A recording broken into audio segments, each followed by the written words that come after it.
So this is not available with the humanity that has lost the cheer and charm of Earth's past prime, that has been reduced. Humanity has been reduced to a level far below both the sea and the skylark, to whom the poet turns for relief.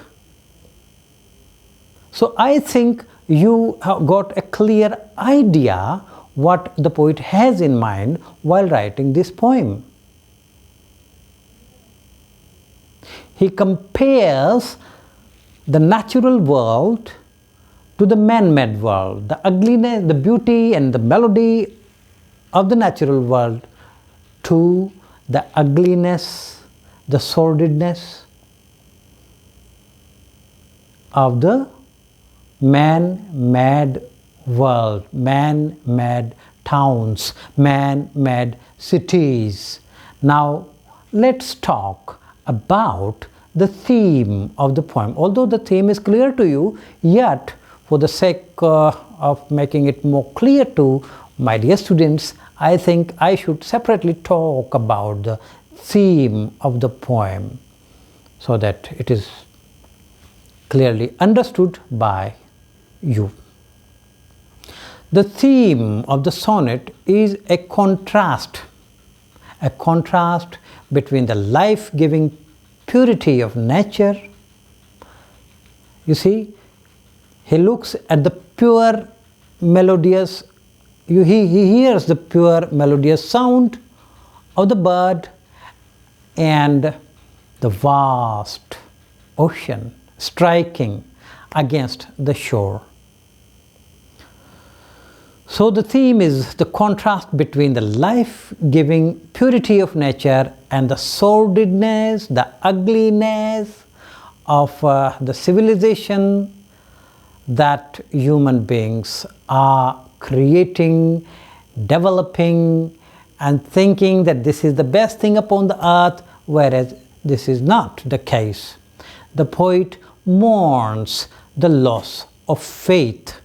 The poet mourns the loss of enthusiasm. The poet mourns the loss of cheer in the human beings, in the world, in the civilization created by the human beings. There is no charm, no joy, no energy. The sea and the skylark symbolize nature which still has the original freshness.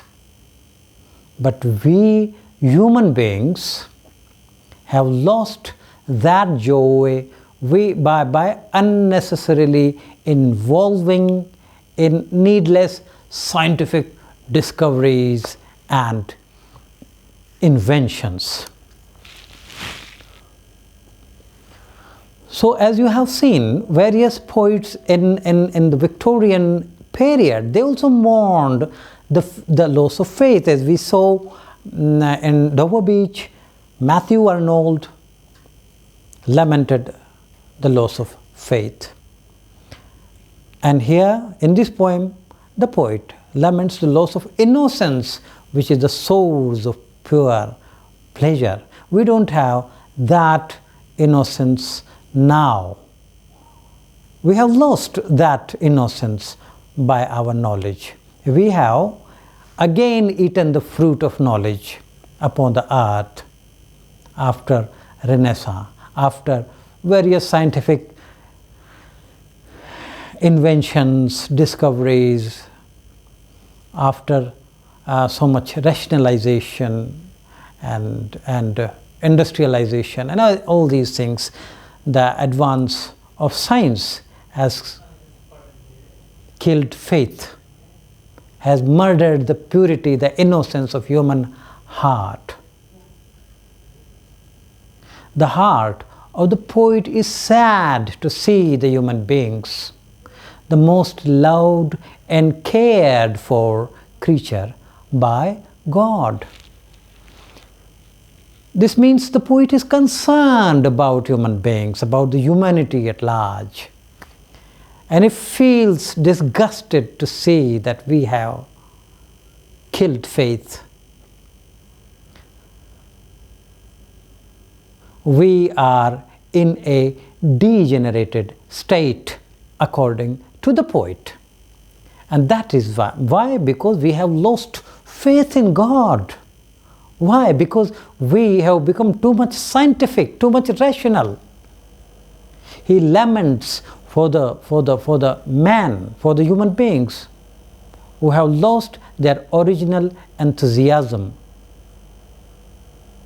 which belonged to him from the time God created him.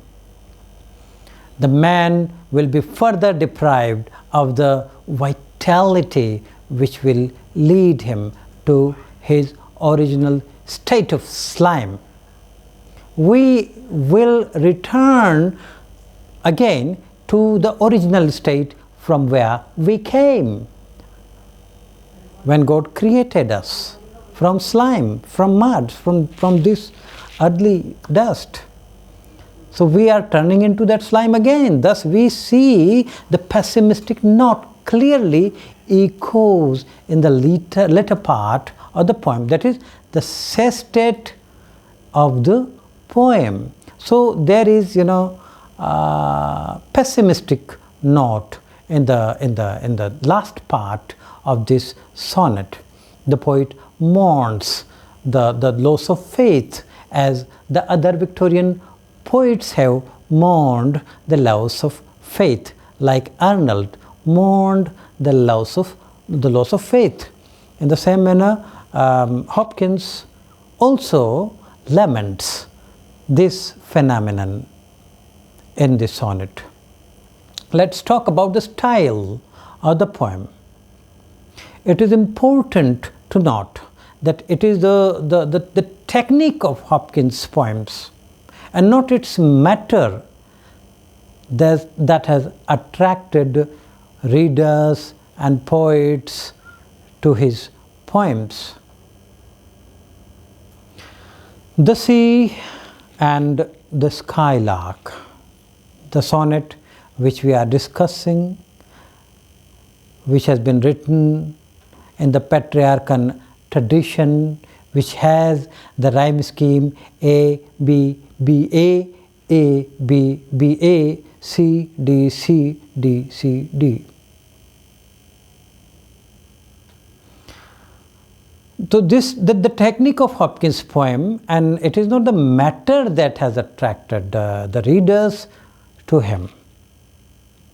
The Sea and the Skylark is a sonnet divided. I am again repeating this thing so that it may settle in your minds properly. So this sonnet has been divided into two parts. The first 8 lines are called octave, and the last 6 lines are known as sestet. And the octave and the sestet have also been further divided into parts. The octave has been divided into 2 quatrains and the sestet into tercets. The mood of the poem in octave is pleasant, and in the sestet the poet becomes pessimistic when he looks at the decline of human values.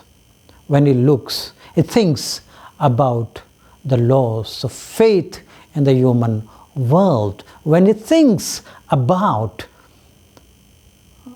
the purpose of human life, the poet tries to convey the sense of the poem through the sound coming from a beautiful songbird skylark, and the sound coming from the waves of the ocean. He makes ample use of alliteration in the poem. Alliteration means repetition of the same word in a line again and again in order to make create an effect, hammering like effect throughout the poem. So artistically, emotionally, And in every aspect, I think this sonnet is remarkable. And this sonnet represents, although he is considered, Hopkins is considered as a modern poet, but in this sonnet particularly, he is Victorian, very much Victorian. So I hope you have enjoyed this class very much, and you will be encouraged to read more about